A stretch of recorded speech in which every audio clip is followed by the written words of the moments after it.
Whoa! Stop the recording!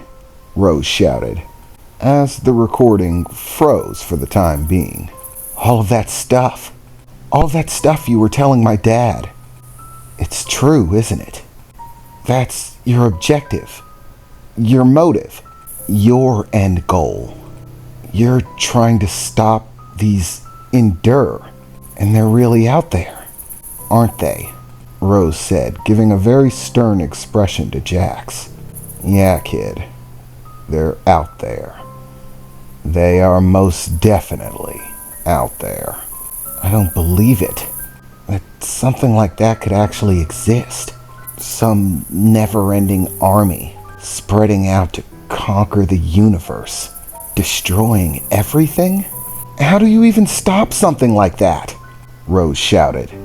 Well, I personally have decided to go with the method of fight like hell, Jax said, scratching the back of his head. I have no intentions of bending over and letting the Endure do what they want. Whether their end goal is possible or not doesn't concern me. It's all the lives that they destroy in the process of getting there that bother me. And Earth is going to be on that list. Whether sooner or later, eventually, the Endure will get here. Just like they're eventually going to get to your home world. And every home world. That's what they do. It's all they do. It is their single defining purpose. The meaning in their existence and the reason behind their every action. They think of and do nothing else. So, I'm fighting them, tooth and nail as it were, and gathering every ally that I can muster. Nothing goes to waste. Anyone who can help, I am fully welcome to getting it. 'Cause trust me, this is a fight. One that I've been undertaking for a very long time. The Endure are making their moves, and I'm making mine.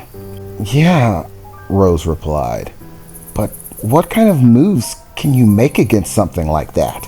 I mean, if they're really that powerful, what do you do? How do you fight? With everything you have, until there's nothing left to fight with. That's the way I've always done things, and it's worked out for me. Okay, Rose replied. So, I just have one more question about that. Is there any way that I could actually help? I know that you've got a big task on your hands, and honestly, I really don't think that I can do anything. But if you're accepting help from anyone, no matter how small, then against something like that, I'd have to say that I'd help in any way I can, Rose said, with a look of determination on her face, clutching her hands tightly as she looks to Jax.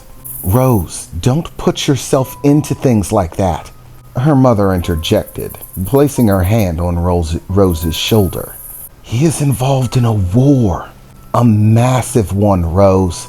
I want you to be happy, not to be some soldier in a never-ending war.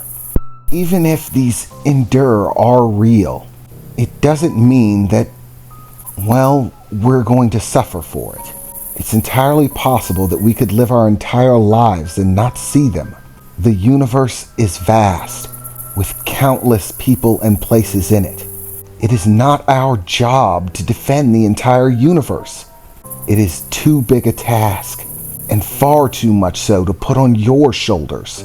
Whether the universe is destroyed or not, should not be placed on the shoulders of a 16-year-old girl. You're too young to be concerning yourself with things like that. You need to be concerned with boys and makeup and dancing and having fun. Maybe finding a cute boyfriend. Not whether or not the universe is going to die.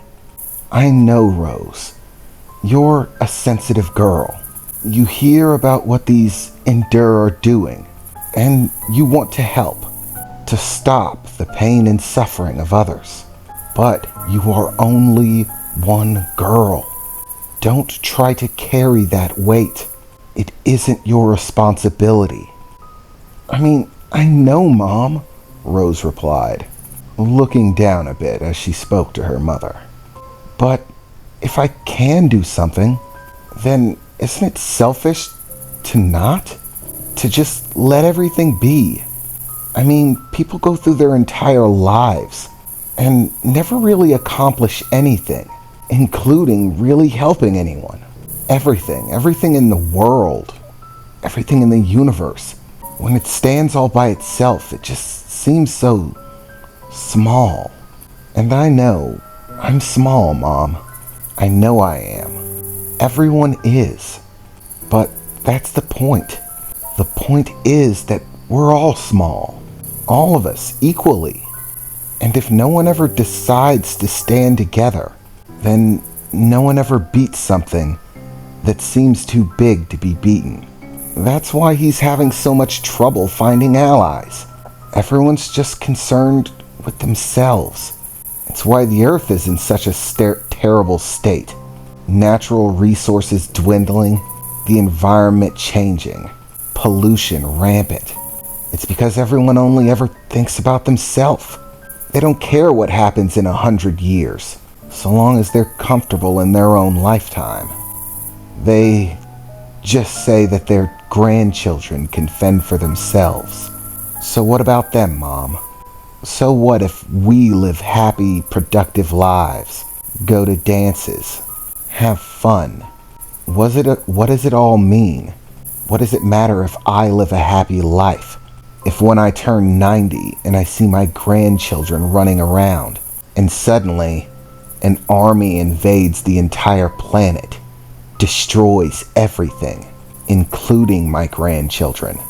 Selfishness only leads to more pain in the end, and there's no telling whether I'll be around to experience that pain myself. But it doesn't make it go away. It won't stop it. The only way to stop bad things from happening in the future is to act now.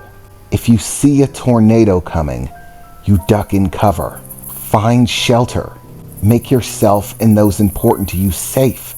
Why is this any different? What, just because the tornado's farther away? Because I might be old and gray or even dead by the time it gets here?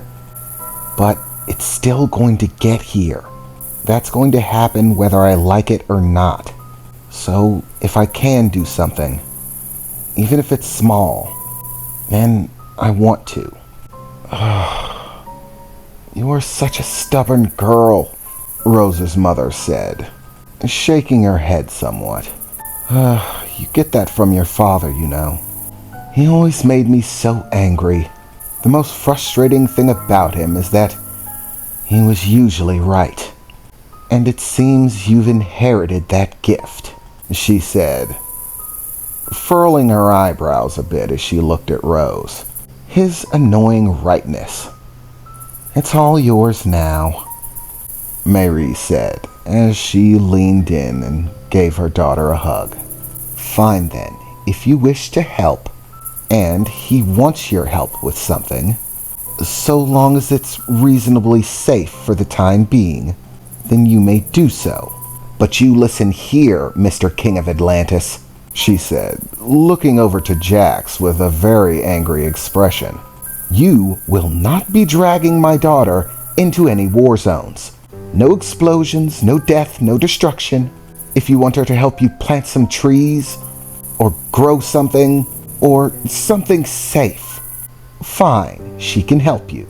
If somewhere down the line you think that me and my daughter could be helpful in swaying my people, then perhaps we will help you, so long as you ensure our safety. But my daughter is not a soldier.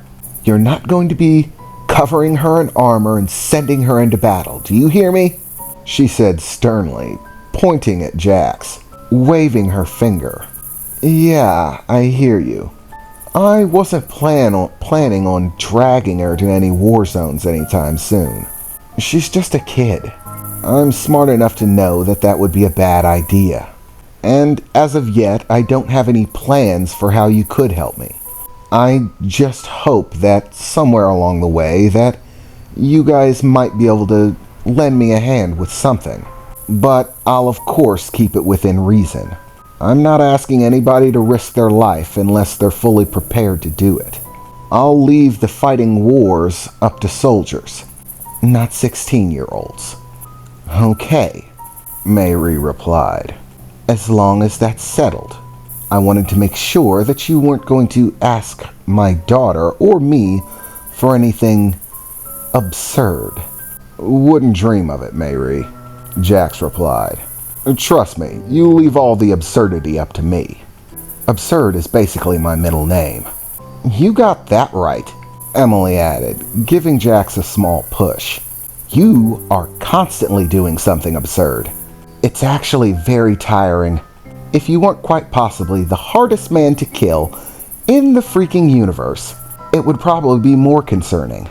Hey, don't you even start with me, Jax replied. If I don't bother mentioning all the times that you've done absurd, crazy things. All of those trips gallivanting through the stars. You aren't exactly Miss Stay-at-Home Wife by any measure. So I think you're the last person to be calling me on being absurd and doing crazy and dangerous things. Or was it somebody else who started a fight with the Permal? I mean, seriously, an entire fleet. The largest war party in the entire galactic sector, and you started a fight with them. Hey, I didn't start that fight. Oh, so you didn't kill their leader. Oh no, I totally killed their leader. But their leader did totally try to imprison me and make me a concubine. Or did you forget that detail? Yeah, he did try to do that. And for sure, if I was there, I probably would have done the same. Well, scratch that probably part. I definitely would have done the same. But I probably wouldn't have been striking crooked bargains with him. I mean, seriously, how did you expect him to react after you hustled him out of an entire cargo freighter's worth of blue Imperium crystals? Hey, I offered him a square deal. He got to make good profit from that. Well, if he had stuck to it. Okay, I could see that this is going that direction. You know, the one where we keep calling each other back and forth? So I'm gonna just cut it here, or else we'll be at it all day. So, agree to disagree. Fine, agree to disagree. But I'm still angry, Emily replied. So you don't get to see voluptuous Emily for a week. Whoa, slow down, Jax replied. You never said anything about handing me cutbacks. Next thing you know, you're going to be cutting out Neon Emily too. No fair. Serves you right, Emily replied, sticking her tongue out at him and grinning a bit. You can be frustrating. It was at that point that a chuckle rang out. Surprisingly, from Mayri. Oh, it is nice to see that again. To see what? Jax replied. Love arguments. Me and Rose's father would have them often. Arguments where you, of course, disagree, but never for a single instant is any of it said with a lack of love for the other. I can see why you two have been together so long. I actually quite miss my arguments with Paramus. I don't miss losing them, but having them, that I miss somewhat, she said, smiling as she hugged Rose just a little bit tighter.